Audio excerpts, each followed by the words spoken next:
What's up, guys? It's Will here, back again, and I'm in my work attire, and I've come home on lunch break because I needed to talk about the Hot Toys Sabine Wren from Ahsoka, the Disney Plus series. Guys, I was not a huge fan of the first three episodes of Ahsoka. However, episode 4, it got me. It hooked me. I'm in. I'm invested. Let's go. We got 4 more episodes to go. I'm pretty excited about what's to come. Although the first 3 episodes, we pulled a WandaVision. Again, I'm going to use that analogy. We pulled a WandaVision. First 3 episodes, wasn't really feeling it. Almost ready to give up. Episode 4 comes. It's the perfect medicine, the perfect dosage of what you need to get invested in Ahsoka. That said, we got to talk about Sabine Wren. Hot Toys teased this a little while ago. The Mandalorian with a lightsaber from the Disney Plus show, and of course from Rebels. If you have watched that show, I have not, but I've heard great things about it.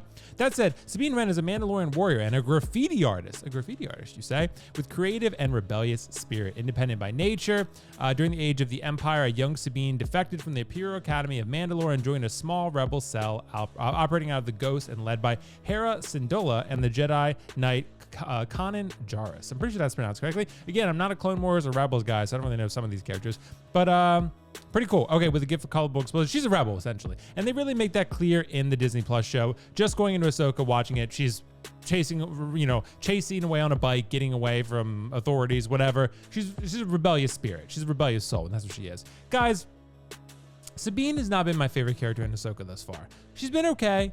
I like her. She's good. I really like Shin a lot more, and I like Baylan a lot more. The Dark Jedi are much more interesting to me. However, Sabine, I'm interested to see her journey. She's evolving, trying to use the Force, trying to find her way as sort of a warrior, I guess. Not necessarily a Jedi, but a warrior, and I think Ahsoka's training her pretty effectively so far, but I'm interested to see where her journey takes us. And guys, first impressions, I think this figure looks really great. I think the head sculpt looks fantastic, albeit maybe slightly soft, but I do think it looks like Sabine from the show. I think it looks just like the actress. I think the Mando sort of flight suit looks pretty typical from what you'd see from most Mando costumes, similar to sort of Bo-Katan, just maybe a different color scheme. This looks like a darker brown of sorts, but and similar to Casca in that sense, probably using a similar body I would expect, maybe shorter, I don't know. But I think overall this head sculpt looks cool. The purple hair does have a nice pop to it.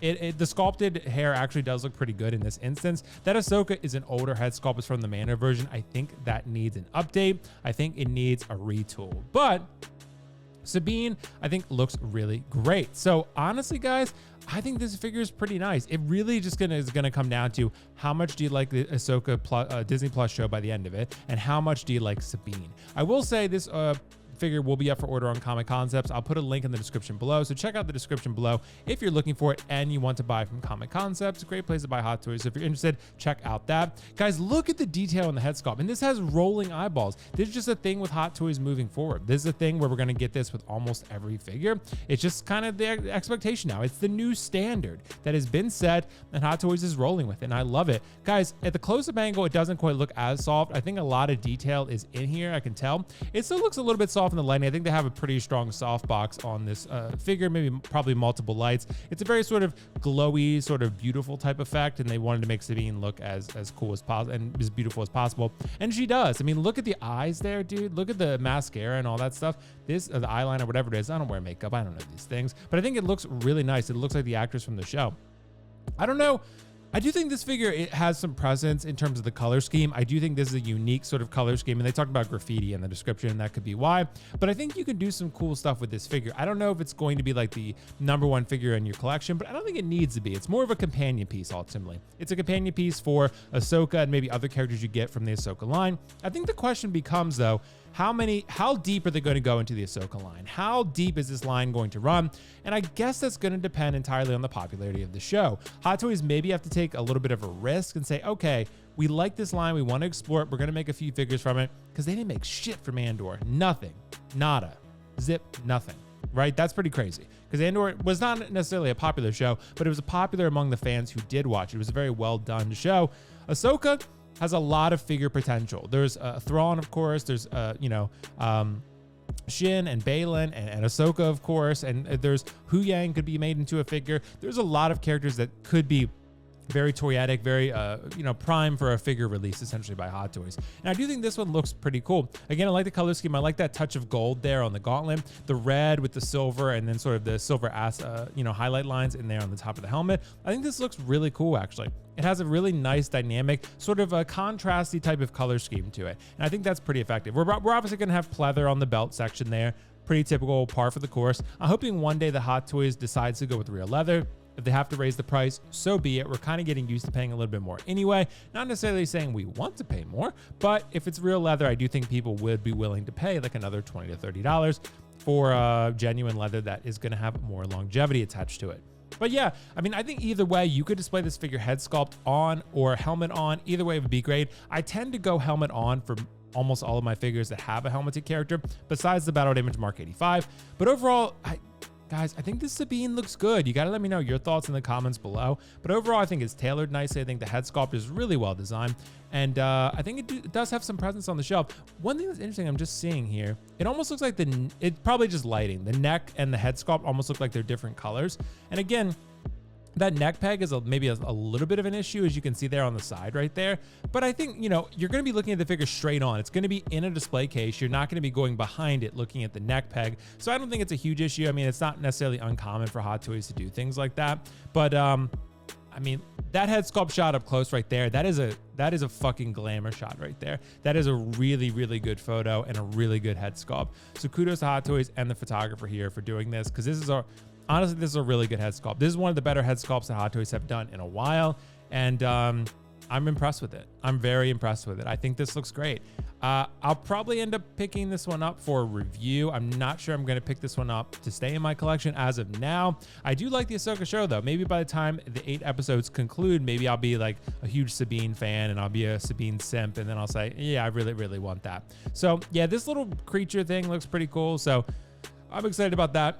So we got an LED powered lightsaber. That's cool. So by USB. So that's going to be an advancement. We've seen that with the Obi-Wan figure. We've seen that with other Jedi that they put out recently. I don't think we've had one of those figures released yet, though. You guys might have to refresh my memory on that. As far as a lightsaber USB, you're going to have to hide a cable, but not the end of the world. I'd rather have that compared to the batteries, which kind of sucked ass and lasted about 15 minutes. So I would say I'm glad at least they're trying new things. They're at least trying to evolve and change things and better things and better their process. So yeah, got a typical base, as you can see there. Honestly, you don't need anything crazy for this figure. You just need something basic, something that's going to hold Sabine in place, something that's going to, look relatively cool. I do wish they had a little bit more of a theme to it, maybe something a little bit more exciting that fits the tonality of the character.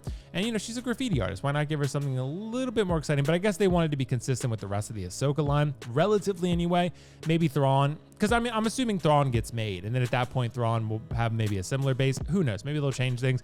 I don't know. They're trying to keep it simple. But honestly, at the end of the day, guys, I think this is a good figure. This probably be coming out sometime around like the end of next year would be my assumption. So I think at the end of the day, this is something that you're going to want to check out. For me, like I said, it's probably not going to be something that I end up picking up besides a review. But, look, it is a figure. It's $271. That ain't bad. That ain't bad in today's market. I think it comes with a decent amount of accessories, enough to what you need to accomplish with this figure. But yeah, I mean, guys, I'm excited to see how it turns out. But right now, the prototype is very strong. This is a very, very good prototype. And I think people are generally excited about it. Look, these are characters that people care a lot about. There's a lot of Rebels fans coming into the Star Wars fandom that are coming over to watch this sequel series of Ahsoka. And then Sabine Wren is an important character in Ahsoka's journey and her Padawan of sorts. So yeah, I think this is pretty cool, guys. I'm really, really excited that this is getting made for people. And I do hope they continue down the Ahsoka rabbit hole, because I think there's a lot of characters. I think people would lose it for Shin. I think Shin would be a very popular character. The thing I'd be worried about would be the bangs with the sculpted hair. I'm not sure how that's going to look. I'm sure Hot Toys could pull it off, but I'm curious to see how that's going to shake out in figure form. Guys, let me know what you think in the comments below. Let me know whether you're picking up Sabine. And yeah, I think this is cool. I'm excited for this week of Ahsoka. I am really excited. This episode 4, recent one, got me really hyped for the show. So I'm excited to watch the new episode when it drops. That said, guys, I'm going to go back to work. Thank you so much for watching. I'll catch you in the next one. Peace out. See you later. Bye. Bye. Bye. Sabine Wren. Bye.